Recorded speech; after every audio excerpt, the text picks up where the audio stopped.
अस्सलाम वालेकुम, कैसे हैं? उम्मीद करूँगा आप सब खैरियत से होंगे। आज की वीडियो एक मेरी पॉडकास्टिंग के बारे में है। हमारे साथ आशिफ़ा मैम मौजूद है, तो इनसे इनका सबसे पहले शुक्रिया मैं अदा करते हुए तशरीफ़ लेके आई है। तो मैम सबसे पहले आप हमारी ऑडियंस को बताएँ कि अपना इंट्रोडक्शन करवाएँ।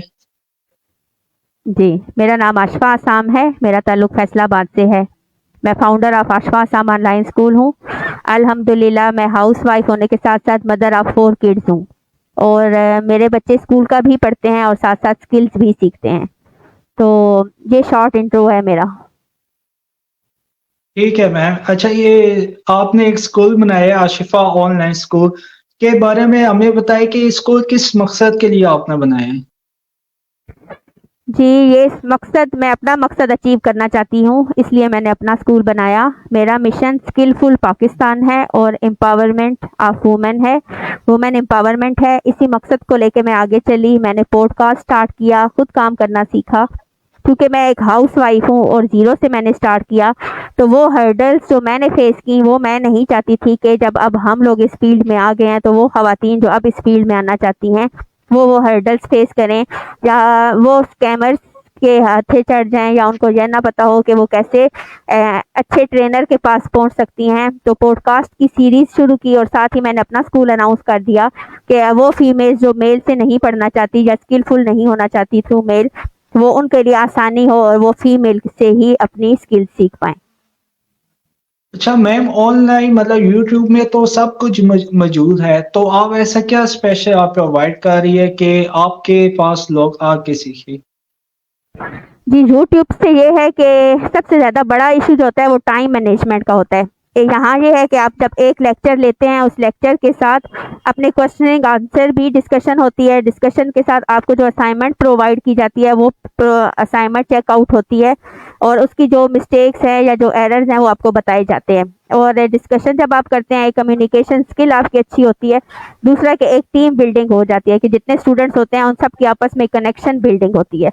जब आप यूट्यूब से सीखते हैं तो बेशक आप सीखते तो ज़रूर हैं, लेकिन वहाँ एक आपका टाइम मैनेज करना, फिर आपके जो सवाल आपको आ रहे हैं अगर आप वहाँ कमेंट्स में पूछ भी रहे हैं तो अमूमन वहाँ जवाब नहीं दिया जाता। दूसरा, फिर अगर आपने असाइनमेंट्स वहाँ सबमिट भी करवाई हैं तो चेकआउट नहीं होती। तो हमारा जो प्रॉपर एक काम करने का तरीका है कि जो डेली एक 45 मिनट्स की जूम की क्लास होती है, उसमें आपको जो क्वेश्चन आंसर टाइम दिया जाता है, इसके साथ ग्रुप डिस्कशन होती है। ग्रुप में जब डिफरेंट लोग, डिफरेंट मेंटालिटी के लोग और डिफरेंट स्किलफुल लोग आपस में जब डिस्कशन करते हैं तो वहाँ से हमको बहुत ज़्यादा सीखने को मिलता है। तो बेसिक मकसद ये है कि हमारा मकसद स्किलफुल पाकिस्तान है, जहाँ से आपको आसान लगे आप स्किल सीखें और अपने आमदनी को बढ़ाएं। अच्छा मैम, एक नया बंदा कितने दिनों में सीख सकते हैं आपसे? हाँ, दिनों में तो नहीं, 1 मंथ का कोर्स है जिसमें सबसे पहले कॉन्फिडेंस बिल्डिंग कोर्स है मेरा, जिसमें पॉडकास्टिंग भी सिखाई जाती है, ग्लासोफोबिया बताया जाता है कि कैसे आपकी शाइनेस ख़त्म हो, आप कॉन्फिडेंटली बोल पाएँ, कौन सी कम्युनिकेशन स्किल्स आपके अंदर होनी चाहिए कि आप आपका एक अच्छा ऑरा और पॉजिटिव ऑरा क्रिएट हो कि आने वाला आपसे इंस्पायर हो। ये 1 मंथ का कोर्स है, लेकिन इसमें भी आपको 10 इंटरव्यूज़ एटलीस्ट करने होते हैं, जिसमें आपको पर्सनैलिटी ग्रूमिंग होती है, आपके कनेक्शंस बिल्ड होते हैं, आपकी सेल्फ ब्रांडिंग स्टार्ट होती है। तो दिनों में तो नहीं सीख सकते, वो अब आप पे डिपेंड करता है कि आप कितने एफिशिएंट हैं और कितने एक्टिव हैं और कितने प्रैक्टिकल हैं कि जो आप बात कर रहे हैं आप उस पर प्रैक्टिकली अमल भी कर रहे हैं। तो अब 1 मंथ में आप इस काबिल हो जाते हैं कि आप एक अच्छा इंटरव्यूअर बन सकते हैं। अच्छा मैम, मुझे ये बताएं कि इससे क्या फ़ायदा हो सकता है? ऑनलाइन अर्निंग इससे हो सकती है इससे? जी, ऑनलाइन अर्निंग हो सकती है अगर आप प्रोफेशनली इंटरव्यूज़ ले रहे हैं और एक थीम है और एक मकसद के तहत आप आए हैं और आप उसी मकसद को लेके चल रहे हैं। तो जब मेरी फर्स्ट अर्निंग हुई, मैंने एज अ पॉडकास्टर एक मार्केटिंग एजेंसी में काम किया 2 मंथ के लिए, तो उन्होंने मुझे अच्छा पे किया। तो वो विद इन मिनट्स के हिसाब से आपको पे करते हैं। तो डिपेंड करता है कि आप कितने प्रोफेशनली खुद को शो कर रहे हैं अपनी स्क्रीन पे और अपनी ब्रांडिंग आप कैसे कर रहे हैं। बैठना और बातें करना तो सब कर सकते हैं, लेकिन एक मकसद को लेके चलना और प्रोफेशनल वे होना पॉडकास्टिंग का, वो बिल्कुल आपको, आप देखते होंगे कि डिफरेंट लोग करते हैं, लेकिन जो प्रोफेशनल लोग हैं वो चंद ही होंगे। तो अगर हम प्रोफेशनली खुद को ब्रांड करवाएं और ब्रांड शो करें तो हम पॉडकास्टिंग से अर्निंग कर सकते हैं, क्योंकि आजकल मार्केटिंग स्ट्रेटजीज में पॉडकास्टिंग अपलिफ्ट जा रही है। लोग चाहते हैं कि उनकी जो है मार्केटिंग स्ट्रेटजीज में पॉडकास्टर आए, जिसकी वजह से उनके कनेक्शंस बिल्ड हों, उनकी रीच और लीड बढ़े। तो इससे जो रीच और लीड बढ़ाने का सबसे बेहतरीन तरीका है वो पॉडकास्टिंग है। तो अगर आप प्रोफेशनली खुद को ब्रांड बना रहे हैं तो आप 100% इससे कमा भी सकते हैं। अच्छा मैम, मुझे ये बताइए, इस काम के लिए क्या एजुकेशन भी ज़रूरी है? और इसमें साथ ही भी आप बताएं कि इसमें है ना उम्र की कैद है? नहीं, कोई उम्र की कैद नहीं है। अब मैं आपके सामने हूँ और अल्हम्दुलिल्लाह मेरे 4 बच्चे हैं, तो कोई लिमिटेशन नहीं है। अगर मेरी जो बेटी है जो 11 इयर्स ओल्ड है, दिशिया ग्राफिक डिज़ाइंस वाली, उसके मुझसे ज़्यादा फॉलोअर्स हैं और वो मुझसे अच्छे पॉडकास्टर है। तो इसमें कोई एज लिमिट नहीं है। ये एग्जांपल्स में हम आपके सामने है कि एक माँ भी है, एक बच्चा भी है, और एक मेरा छोटा बेटा मोहम्मद असाम जो 7 इयर्स ओल्ड है, वो भी पॉडकास्टर है, तो वो भी इंटरव्यूज करता है। तो कोई एज लिमिटेशन नहीं है। और बोलना, और अल्लाह पाक ने हमें एक सलाहियत दी है, हमारे बोलने वाली सलाहियत, तो वो तो सब में ही है। अब बस हमें ग्रूम करना है, हमें अच्छा बोलना सीखना है और हमें अपना पॉजिटिव इम्पैक्ट डालना है, सेल्फ ब्रांडिंग करनी है। तो ये चीज़ें हम आसानी से कर सकते हैं। बस खुद को टाइम दें और अपने बारे में जानें कि आप क्या चाहते हैं। ठीक है मैम। अच्छा, इसके लिए कोई एजुकेशन ज़रूरी होती है या नहीं? ये हमारे देखने वालों के लिए बताएं। नहीं, एजुकेशन में ये है कि वो डिपेंड करता है ना आपका माहौल भी। कुछ ऐसे लोग होते हैं कि जो बहुत ज़्यादा अच्छे पढ़े लिखे नहीं होते, जैसे आज 5-6 का बच्चा जो है वो बहुत अच्छा बोलता है, क्योंकि उन उन लोगों ने अपने स्टार्ट में ही इतनी अच्छी इंग्लिश पढ़ी है कि वो आसानी से पढ़ भी सकते हैं और उसको बोल भी सकते हैं। तो कोई एज लिमिटेशन नहीं है और ना ही कोई एजुकेशन लिमिटेशन है इसमें। बस हमें, जब हम खुद पे तवज्जो देते हैं तो हम खुद ही हर चीज़, हर दिन एक नई चीज़ सीखते हैं, और जब मुख्तलिफ लोगों से मिलते हैं तो मुख्तलिफ चीज़ें, हर दिन नई चीज़ जब सीखते हैं तो खुद ही ग्रूम होते जाते हैं। तो ना कोई एज लिमिटेशन है और ना कोई एजुकेशन लिमिटेशन है इसमें। अच्छा मैम, मुझे ये बताइए, आपने स्टार्ट आपने कहाँ से आपने लिया था? तो मुझे शुरू का थोड़ा बताइए। आप मतलब किससे इम्प्रेस हो गए? आपने एक मिशन बनाया कि मैंने ये वाला काम शुरू अब करना है, अब ये टाइम आ गया है। इम्प्रेस तो नहीं है। ये था कि हाउस वाइफ ज़ीरो पे होती है, आपको पता है, और काफ़ी जब शादी को टाइम हो जाए और जैसे बच्चे भी थे, तो मुझे ये था कि वैसे मैं ड्रेस डिज़ाइनर थी। ड्रेस डिज़ाइनर बच्चों के जो डिफरेंट, आपको पता है कि साल बाद जो फंक्शन होते हैं और उसकी जो ड्रेसेस डिज़ाइनिंग होती थी, उनके पर फंक्शन के वो मैं डिज़ाइन करती थी। तो डिज़ाइनिंग में तो मैं ऑलरेडी थी, लेकिन वो मुझे थोड़ा मुश्किल लगता था कि फिर अब डिज़ाइनिंग करें। तो हमने कुछ लड़कियां रखी हुई थी जो उन कपड़ों को फिर मैं डिज़ाइन करती थी और वो स्टिचिंग करती थी, और फिर वो हम प्रोवाइड करते थे। लेकिन उस चीज़ से आपको पता है कि जो मुख्तलिफ काम करने वाले लोग होते हैं वो बोर हो जाते हैं एक ही काम से, तो हर दिन नया काम करने की सोचते हैं।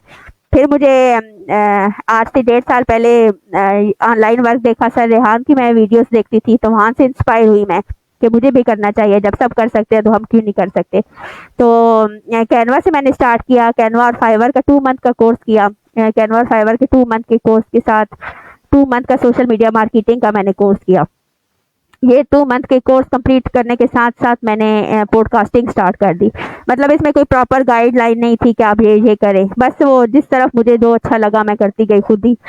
तो पॉडकास्टिंग इतना अच्छा था कि जब जिस दिन मेरा फर्स्ट इंटरव्यू था, और एक बंदे से आप इतने इंस्पायर हो के इस फील्ड में आ रहे हैं, और उसी दिन ही सर रेहान ने मुझे मैसेज किया मेरे फर्स्ट ही इंटरव्यू पे, और इतना उन्होंने अप्रिशिएट किया कि आप कहाँ से खुद को इंट्रोड्यूस करवाएं और वो सब कुछ ना। तो वहाँ से मुझे ऐसी मिली अप्रिसिएशन और मोटिवेशन कि मुझे लगा कि बस यही वो काम था जो मुझे वाकई में करना था। तो फिर मैंने हर दिन, फिर ये था कि एक सीखने का भी जज्बा था और एक लगन भी थी और एनर्जी भी आ गई कि हर पॉडकास्ट के साथ जब उनके कमेंट आने लगे तो इतना मुझे अच्छा लगा। फिर मैं एक दिन में मैंने 5-5, 6-6 इंटरव्यूज़ भी लिए, और 1 मंथ के अंदर, 1 महीने के अंदर अंदर मैंने 50 अबव इंटरव्यूज़ ले लिए थे। तो वहाँ से सेल्फ ब्रांडिंग हुई। तो मतलब अगर हम स्टार्ट करें और हमें 2 to 3 मंथ तो ये जानने में लग जाता है कि अब एक्चुअल में है क्या, हमें समझने में लग जाता है कि हमारा इंटरेस्ट किस चीज़ में है, क्योंकि हम लोग खुद को टाइम नहीं देते। तो बेहतरीन तरीका ये है कि आप या तो ट्रेनर के पास गए हैं तो आप उनसे देखें कि यार उन लोगों का एक्सपीरियंस होता है, उनको समझ आ जाती है कि आपका किस चीज़ में इंटरेस्ट है। अगर फिर भी नहीं आ रहा तो आप डिफरेंट वीडियोस डिफरेंट चीज़ों की देखें, डिफरेंट स्किल्स की देखें और वहाँ से आपको पता चल जाता है कि आपका इंटरेस्ट किस चीज़ में है। तो जो चीज़ आपको ज़्यादा अच्छी लग रही है उस चीज़ को पिक करें, फिर उसको उसके बारे में सीखें और उसी पे ही प्रैक्टिस करें, तो इंशाल्लाह एक दिन आप ज़रूर कामयाब होंगे। मैम आप टाइम मैनेज कैसे करती है? आप हाउस वाइफ भी है, दूसरा आप है ना फ्रीलांसर्स भी कर रही है, तो इन दोनों के दरम्यान में आप टाइम मैनेज कैसे आप कर रही है? शुरू-शुरू में तो बहुत मुश्किल थी कि ज़ाहिर है जब भी कोई भी खातून एक कंफर्ट ज़ोन से बाहर आती है और एक घर की एक रूटीन होती है और बच्चों की एक रूटीन होती है, फिर घर भी मैनेज करना, बच्चों को भी सँभालना, पढ़ाना भी खुद। तो शुरू-शुरू में तो बहुत मैं होता था कभी और ये खप भी जाती थी और रोने भी लग जाती थी कि पता नहीं कहाँ पंगा ले लिया। लेकिन ये है कि वक़्त जैसे-जैसे गुज़रता गया, समझ आती गई कि किस चीज़ को कैसे मैनेज करना है। अब मैं इंटरव्यूज़ भी लेती हूँ, इंटरव्यूज़ देती भी हूँ और क्लासेस भी लेती हूँ, बच्चों को पढ़ाती भी हूँ और मतलब सब मैनेज हो रहा है। अब वक़्त के साथ-साथ खुद इंसान को मैनेजमेंट आ जाती है। अपने अपने घर की रूटीन और अपने टाइम को मैनेज करना आ जाता है और ये बेस्ट वे इसलिए है कि जब हम ख़वातीन मैनेजमेंट सीखती है तो हमारे बच्चे हमें देख के सीख लेते हैं। अब मेरे बच्चों को पता होता है कि मामा ने यहाँ इतने टाइम से लेकर इतने टाइम तक अपने घर का काम ख़त्म करना है, तो वो भी देख रहे होते हैं कि उन्होंने कैसे टाइम मैनेज करना है। तो अब अगर मैं अपने चारों बच्चों में से किसी एक बच्चे को भी अभी स्क्रीन पे बिठा दूँ और कहूँ कि आप पॉडकास्टिंग करें तो वो ईज़िली कर सकते हैं क्योंकि वो यूज़्ड टू है इस चीज़ से, क्योंकि मामा दे भी रही हैं और मामा ले भी रही है। तो ये वाली चीज़ें हम अगर हम खातून एक घर की औरत कंफर्ट ज़ोन से बाहर आए और खुद पे अमल करे तो उससे आसानी उससे बच्चे उसके सीख सकते हैं। तो यही मेरा मकसद है और मिशन है कि हम ख़वातीन अपने टाइम को मैनेज करें, रोल मॉडल बनें अपने बच्चों के लिए भी और अपनी सोसाइटी के लिए भी और आसानी से मैम मैनेजमेंट आ जाती है। अच्छा मैम, मतलब इसमें मैंने ये देखा है कि इंसान के अंदर कॉन्फिडेंस आ जाता है जब आप किसी से बात करते हैं, कैमरे को फेस करते हैं। क्या ऐसा वाकई है कि इस एक बच्चा है, अगर वो सामने लाइव आ रहा है, उसके अंदर कॉन्फिडेंस पैदा हो जाता है? ये वाकई सीरियस है, ऐसा होता है? जी, होता है ऐसे। जब फर्स्ट इंटरव्यू होता है तो हेसिटेशन तो सबको आती है, घबराहट होती है, वो नूडल्स लेग्स हो रही होती है, स्वेटिंग पाम हो रही होती है, स्टमक पेन। तो ये सब वो सिम्पटम्स हैं हमारे ग्लासोफोबिया के जो हम पढ़ाते हैं कि ऐसे-ऐसे होता है। तो ज़ाहिर है एक न्यू चीज़ जब लेकिन जब एक मदर खुद कर रही होती है तो वो बच्चों के लिए न्यू होता ही नहीं है, क्योंकि वो तो यूज़्ड टू हो जाते हैं ना उस चीज़ से। तो मैं यही चाहती हूँ कि हम अपनी स्किल्स को इतना अपने घर में आम कर लें कि वो बच्चों को नई चीज़ लगे ही ना। वो उनको लगे ही ना कि ये हम कुछ डिफरेंट करने लगे हैं, उनको यही लगे कि जैसे वो यूज़्ड टू हैं इस चीज़ से। अगर हम इस तरह अपने स्किल्स को अपना लें खुद भी और बच्चों को भी अपना लें तो फिर वो दिन दूर नहीं है कि जब हम पाकिस्तान को इस मुश्किल से निकाल लेंगे और अपनी आमदनी बढ़ा लेंगे।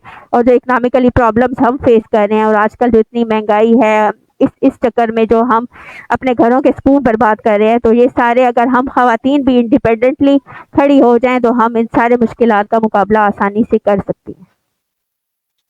ठीक हो गया मैम। मुझे ये बताइए कि मतलब कॉन्फिडेंस आजकल की लड़कियों में नहीं होता, तो उसके लिए वो कैसे मतलब लाइफ आ सकती है? आज की लड़कियों को मतलब परमिशन भी नहीं होती कि घर से कि आपने लाइफ नहीं आना, तो वो बेचारियां कैसे है ना लाइफ आने के बगैर कोई ऑनलाइन काम कर सकती है? ग्राफिक्स का कोई भी काम है तो उसके लिए आपको लाइव आना नहीं पड़ता, लेकिन हम सेल्फ ब्रांडिंग हमारी तब होगी जब हम खुद को शो करेंगे। जो दिखता है वो बिकता है, ये एक मार्केटिंग स्ट्रेटेजी है। तो जब तक हम खुद को शो नहीं करेंगे तो हम अपनी स्किल्स को कैसे सेल करेंगे? हम जब किसी को बताएंगे नहीं कि हम ये काम करते हैं। इसका फिर अगर आप फेस नहीं शो करना चाहती तो आप हर दिन रील्स बनाएं और डिफरेंट पोस्ट लगाएं और एक माइक्रो नीश चुने, मैक्रो नीश नहीं बल्कि माइक्रो नीश चुने और खुद को इतना उस पे कर दें कि हर बंदा जानता हो कि आप वाकई में एक्चुअल में अगर आप लोगो मेकर हैं तो आप लोगो मेकर हैं। सबके माइंड में ये ख्याल आए कि हाँ वो लोगो मेकर है। एक विजिटिंग कार्ड बना रहा है तो वो विजिटिंग कार्ड के लिए सबके माइंड में ये आए कि वो फलां बंदा विजिटिंग कार्ड बना रहा है। फिर सेल्फ ब्रांडिंग, उसके लिए आपको थोड़ा ज़्यादा स्ट्रगल करना पड़ता है। ये पॉडकास्टिंग में और सेल्फ ब्रांडिंग में यहाँ ये होता है कि हम खुद को सब दिखा रहे हैं तो एक ट्रस्ट डेवलप हो रहा है कि सब हमें देख रहे हैं कि हम ये काम कर रहे हैं। जब अगर हम फेसलेस काम करते हैं तो फिर उसमें थोड़ी ज़्यादा स्ट्रगल होती है कि फिर हमें खुद को ब्रांड शो करने में ज़्यादा टाइम लग जाता है कि हम इतने विजिटिंग कार्ड हर रोज़ दें कि हर बंदे की नज़र से गुजरें, तो तभी हम कामयाब हो सकते हैं। लेकिन कामयाब हो सकते हैं हम, बस मेहनत करना है, हर दिन स्टेप्स उठाने हैं और इंशाल्लाह एनर्जेटिक रहना है और मोटिवेशनल रहना है, तो कामयाबी मिलेगी ज़रूर। मैम क्या ऑनलाइन काम में इतनी पोटेंशियल है कि बंदा 1 महीना लगा के काम सीखे भी उसके बाद है ना पैसे खुद ही आने शुरू हो जाएगी, ऐसा होता है? नहीं, खुद ही तो नहीं आते पैसे, कोई भी काम मेहनत के बगैर नहीं होता। खुद ही कभी भी पैसे नहीं आते, ये एक झूठ है। और मैं आपको झूठा कभी भी नहीं कहूँगी कि आप मेरे पास आएँ और 1 माह का पॉडकास्टिंग का कोर्स करें और आपके पास डॉलर्स आने शुरू हो जाएँगे। ये झूठ है जो कभी भी हम नहीं बोलते। यहाँ ये है कि आप आएँगे, आप कॉन्फिडेंट होंगे, आप सेल्फ ब्रांडिंग सीखेंगे खुद को। कैनवा और फाइवर का भी 2 मंथ का कोर्स है, तो कोई भी अगर आपको ये कहता है कि आप आएँगे और 2 माह के अंदर 1 लाख कमाने लग जाएँगे, तो वो झूठ होगा। वहाँ से ही आपको समझ आ जानी चाहिए कि वो ट्रेनर आपके साथ वाक़ई में सच बोल रहा है या झूठ बोल रहा है। आप सीखेंगे ज़रूर, लेकिन जब तक आप प्रैक्टिस नहीं करेंगे, जब तक आप अपनी स्किल को उस लेवल तक नहीं लेके जाएँगे कि आप खुद भी किसी से वो चीज़ खरीदें, तब तक आप कभी भी पैसे नहीं कमा सकते। विदिन डेज़ कर सकते हैं, लेकिन फिर उसके लिए आपको रात-दिन एक करना पड़ेगा। जो सीख रहे हैं उस पे आप एक दिन में अगर 100 तो कोई भी नहीं बना सकता, और 50-50 कोई भी नहीं बना सकता। तो एक लिमिट रख लें कि आपने अगर 10 पोस्ट एक दिन में बनानी है, तो वो इस लेवल की हों कि आपसे कोई खरीदे। तो लेकिन मेहनत है, हर चीज़ में मेहनत है, कोई भी आपको ऐसे से पैसे नहीं देता। आप सीखें भी और प्रैक्टिस भी करें, तो प्रैक्टिस ही आपको परफेक्ट बनाएगी, बल्कि परफेक्टली तो इंसान हो ही नहीं सकता। हाँ, परफेक्ट बेटर ज़रूर आप हो जाएँगे हर दिन, और इस लेवल तक लेके के आएँ खुद कि आपका काम इस लेवल का हो कि अगर वाक़ई में कोई आपके सामने बेचे तो आप उसको खरीदने के लिए तैयार हों। तो ऐसे कोई भी पैसे नहीं देगा, तो आपको मेहनत करनी पड़ती है। कोई भी फिजिकल काम आप कर रहे हैं, इसी तरह ऑनलाइन काम भी है। ये नहीं है कि आप एक दिन के लिए आए और अगले दिन आपको डॉलर मिलने लग जाएंगे, ये सब झूठ है और गलत है। आपको बाकायदा मेहनत करनी पड़ती है। जैसे एक फिजिकल काम को आपको इस्टेब्लिश करने में टाइम लगता है, जैसे आप किसी भी क्लास में जाते हैं तो आपको 1 साल देना पड़ता है कि आप उस क्लास को पास करेंगे तभी अगली क्लास में जाएंगे। इसी तरह आपको ऑनलाइन वर्क को भी टाइम भी देना पड़ता है और प्रैक्टिस भी करनी पड़ती है, तभी आप कामयाब होते हैं। पैसे आते ज़रूर हैं, लेकिन टाइम लगता है। मैम एक इंसान है वो कैनवा कितने दिनों में सीख सकता है? डिपेंड करता है आपकी एनर्जी पे, आपके लर्निंग लेवल पे। अगर बाई क्लास वाइज लेके जाया जाए तो 1 माह में हम बेसिक टू एडवांस लेवल का कोर्स करवा देते हैं कैनवा का, जिसमें आपको बिल्कुल ज़ीरो टू हीरो वाला सीन होता है कि आप बिल्कुल ज़ीरो से शुरू करते हैं, जब आपको बिल्कुल पता ही नहीं होता कि कैनवा है क्या, और आप इस लेवल तक आ जाते हैं कि आप विद इन मिनट्स रील्स बना लेते हैं। तो डिपेंड करता है, सब प्रैक्टिस पे डिपेंड करता है। एक उस्ताद होता है जो वो बच्चा भी है जो क्लास में फेल हो रहा है, और वो बच्चा भी है जो A+ गोल्ड ले रहा है, तो वो डिपेंड करता है आपकी मेंटालिटी पे, आपके काम पे, आपकी प्रैक्टिस पे। तो ये अप टू यू है कि आप कितना काम करेंगे और कितनी मेहनत करेंगे। 1 माह वैसे कम से कम टाइम है जिसमें आप सीख सकते हैं। मैम ये जो चैट जीपीटी और एआई बॉट है, मतलब इसका भी कोई काम है ऑनलाइन फील्ड में? जी, बहुत ज़्यादा काम है। अब जब आप पॉडकास्ट कर रहे हैं तो आपके भी काम आया ना ये। तो इसी बिल्कुल। तरह हर फील्ड में इसका लेकिन काम है। जब आप पॉडकास्ट लेकिन ये करते हैं जो तो आप बिल्कुल, अब ये जो नए बंदे हैं उन्होंने कभी चैट जीपीटी का नाम तो सुना हुआ है लेकिन इस्तेमाल नहीं किया हुआ। इसके थोड़ा सा फायदा आप बता दें, ये जो हमारे देखने वाले लोग हैं।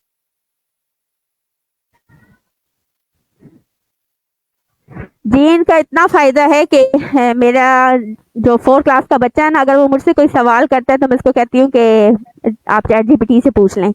मतलब अगर माँ के पास टाइम भी नहीं है ना, तो वो वही सवाल उससे पूछेगा, और फिर वो पूछेगा कि ये फ़लाँ ये चीज़ कह रहा है, चैट जीपीटी ने मुझे ये बताया, तो मैं उसको कहूँगी कि हाँ, ऐसे ही है। मतलब आप अपने बच्चों को में भी चैट जीपीटी को इतना आम कर लें, आप हर सवाल उससे पूछें। इवन अगर अब मैंने स्कूल बनाया तो मेरा मिशन था कि मैं अपना एक स्कूल बनाऊं। जब मैंने स्टार्ट किया तो मैंने वो हर्डल्स जो मैंने फेस किए, मैं चाहती थी एक स्कूल बनाऊं। तो मैंने चैट जीपीटी को कहा कि मैं स्कूल बनाना चाहती हूँ और ये मेरी स्किल्स हैं, तो मुझे स्ट्रेटजीज दे दो। तो वो जो स्ट्रेटजीज उसने दी, मैंने 2 मंथ के अंदर अंदर वो स्ट्रेटजीज पे अमल करके मैंने अपना स्कूल बना लिया। तो हर चीज़ हर तरह से आप यूज़ कर सकते हैं, वो आपके यूज़ पे है कि आप उसको डेली यूज़ में भी आप पूछ सकते हैं, आप उससे रेसिपीज़ पूछ सकते हैं और अपने बच्चों के सवाल जो वो आपसे करें आप उनसे पूछ सकते हैं, आप कलर स्कीम उससे पूछ सकते हैं, ड्रेस डिज़ाइनिंग के लिए पूछ सकते हैं, किसी का लोगो बना रहे हैं तो आप उसको बताएँ कि ये डिटेल उसने दी है, हम कैसा लोगो बनाएँ, वो आपको उसकी डिटेल बताएगा। मतलब एक-एक चीज़ अगर बच्चों के उर्दू के मज़मून है तो हम गूगल बार्ड से लिखवा लेते हैं कि वो सर्चिंग में जो इतना टाइम लग जाना है वही चीज़ वो हमें दे देता है। तो डिफरेंट सब्जेक्ट्स के लिए भी बहुत यूज़फुल है, कोई सवाल मैथ का समझ ना आ रहा हो तो हम वो भी उसको दे देते हैं कि हमें ये सॉल्व कर दो। और मतलब हर चीज़ के लिए हम इसको यूज़ करते हैं। ये ज़रूरी नहीं है कि आप ऑनलाइन फील्ड में हैं और आप अपनी स्किल्स के रिलेटेड ही पूछेंगे। आप अपने बच्चों से रिलेटेड पूछ सकते हैं, आप अपने घर से कोई अच्छी रेसिपी आप डिफरेंट बनाना चाहते हैं तो वो पूछ सकते हैं। इवन एक दिन मेरी बेटी ने पूछा मुझसे कि मैंने लॉलीपॉप खाना है तो मैं क्या करूँ? तो मैंने कहा चैट जीपीटी से पूछ लो। उसने चैट जीपीटी को कहा तो चैट जीपीटी ने कहा कि आप पैसे लेके दुकान पे जाएँ और लॉलीपॉप ले लें। इसने कहा मेरे पास तो पैसे ही नहीं है कि अब मैं क्या करूँ? तो उसने कहा कि ये रेसिपी है, आप ऐसे लॉलीपॉप बना लें। तो मतलब एक क्रिएटिविटी आ रही है ना, आप हर चीज़ सीख सकते हैं, हर चीज़ डिस्कस कर सकते हैं। इस तरह आपको पूछना आएगा जो हमारी आवाम में कमी है पूछने की, हम में डिस्कशन ना करने की कमी है। हम लोग खुद से ये फ़र्ज़ कर लेते हैं कि अब ऐसे हुआ होगा। हम लोग डिस्कशन नहीं करते। तो अगर हम ये वाली चीज़ आदत अपना लें, सवाल पूछने की चैट जीपीटी से ही पूछ लें, तो इससे हम हर दिन अपने अंदर एक पॉज़िटिविटी लेके आएँगे और कुछ नया सीखेंगे। मैडम ये पाकिस्तान में इश्यू बना हुआ है इंग्लिश का, मतलब इंग्लिश उन्हें सही से नहीं आती। क्या उर्दू भी हम लिख के चैट जीपीटी यूज़ कर सकते हैं? काइंडली आप रिपीट कर दीजिएगा सवाल। It's okay. अच्छा मैम, मतलब पाकिस्तान में इश्यू है कि पाकिस्तान में मतलब इंग्लिश लोगों को सही से नहीं आती। क्या हम उर्दू में भी लिख के चैट जीपीटी से काम ले सकते हैं अपना? जी, आप रोमन उर्दू में लिखें। अगर आप दूसरी उर्दू भी नहीं लिख सकते तो आप रोमन उर्दू में लिखें और उसको कहें कि मुझे उर्दू में जवाब दो तो वो आपको उर्दू में ही लिख के देगा। अगर आपको रोमन उर्दू में चाहिए तो वो रोमन भी लिख के देगा। अगर आपको थोड़ी मुश्किल उर्दू चैट जीपीटी या एआई की उर्दू थोड़ी मुश्किल होती है, आप उसको कहें कि हमें आसान उर्दू में लिख के दे, तो आपको बिल्कुल आसान उर्दू में लिख के देगा। तो इसके लिए ज़रूरी नहीं है कि आपको इंग्लिश ही आती हो। हाँ, ये है कि अगर कोई जुमला आप इंग्लिश में बोलना चाहते हैं और आपको उर्दू में पता है कि आपने उर्दू में ऐसे इसको इंग्लिश में कैसे करेंगे, तो आप वही जुमला चैट जीपीटी को कहें और उसको कहें कि मैंने ये जुमला इस जगह पे अदा करना है तो मैं कैसे बोलूँ, तो वो आपको बहुत अच्छा ट्रांसलेट करके देगा और बताएगा भी सही कि आपने इस एक्सेंट के साथ ऐसे-ऐसे बोलना है। मतलब हम हर चीज़ सीख सकते हैं उससे। तो ये बहुत यूज़फुल है, आप अपने डेली लाइफ में यूज़ करना सीखें और हर दिन कुछ नया आप इंशाल्लाह सीखेंगे। तो एआई मतलब हम नज़रअंदाज नहीं कर सकते। हम जैसे वक्त बदल रहा है, हर नई टेक्नोलॉजी आ रही है, हर हर दिन नई चीज़ें आ रही हैं, तो हमें उनसे अवेयर रहना है और हमें उनको जांचना है और परखना है और उन पे अमल करना है। तभी हम आगे बढ़ सकते हैं और वक्त के साथ खुद को खड़ा रख सकते हैं। मैम मुझे इसकी प्योमो बता दे, मतलब प्रॉपर इंसान प्योमो कैसे लिख सकता है अच्छे से? क्या कहाँ से सीख के बंदा लिख सकता है प्योमो? जी, प्रॉम्प्ट इंजीनियरिंग होती है। सबसे पहला तो ये है कि आप गूगल बार्ड आजकल मैं ज़्यादा यूज़ करती हूँ। आप बार्ड पे जाएँ और उसको कहें कि अगर इमेज क्रिएट आप करना चाहते हैं ना, तो आप बार्ड को कहें कि ये मेरे माइंड में है, मतलब ये चीज़ मैं बनाना चाहती हूँ कि आप कौन-सा सीन रियलिस्टिक सीन बनाना चाहते हैं या आप इमेजिनरी सीन बनाना चाहते हैं, या मतलब जो भी चीज़ आपके माइंड में जो भी है आप उर्दू में उसको बता दें और उसको कहें कि मैंने फ़लाँ एआई पे इमेज क्रिएट करवाना है, तो आप मुझे इसके लिए प्रॉम्प्ट बना दें। तो वो प्रॉम्प्ट भी आपको वही लिख के देगा। इंग्लिश में आपको चाहिए तो इंग्लिश ही, क्योंकि एआई के लिए जब हम इमेज क्रिएट करते हैं तो हमें इंग्लिश में ही प्रॉम्प्ट देनी होती है। तो हम उर्दू में चैट जीपीटी को या गूगल बार्ड को बताएंगे कि ये हमारे माइंड में है, हम इमेज क्रिएट करना चाहते हैं, इसके लिए हमें फ़लाँ जो एआई हमने यूज़ करना है इमेज क्रिएट करने के लिए, इसके लिए प्रॉम्प्ट लिख दे। तो आप उसको देंगे और वो ही आपको इंग्लिश में प्रॉम्प्ट भी लिख के दे देगा, बल्कि वो डिफरेंट लिख के देगा। तो उसमें से जो आपको अच्छी लगे, तो ज़रूरी नहीं है कि आप सभी ट्राई कर लें, वो तो फ्री है, उसमें कौन सा हमारे पैसे जा रहे हैं। तो जो जिसमें हमारा जो हम चाह रहे हैं रिजल्ट आया है वो वाली आप यूज़ कर लें। तो प्रॉम्प्ट भी आप एआई से ही लिखवाएं तो बेस्ट है। मैम हमारे देखने वालों के लिए लास्ट में आप क्या मैसेज देना चाहते हैं? जी, मैसेज है मेरा, बदल जाओ वक्त के साथ या फिर वक्त बदलना सीखो। मजबूरियों को मत कोसो, हर हाल में जीना सीखो। वक्त के साथ बदलें, हर नई टेक्नोलॉजी को अपनाएं और हर दिन एक नया स्टेप उठाएं, तो इंशाल्लाह आप एक दिन कामयाब होंगे।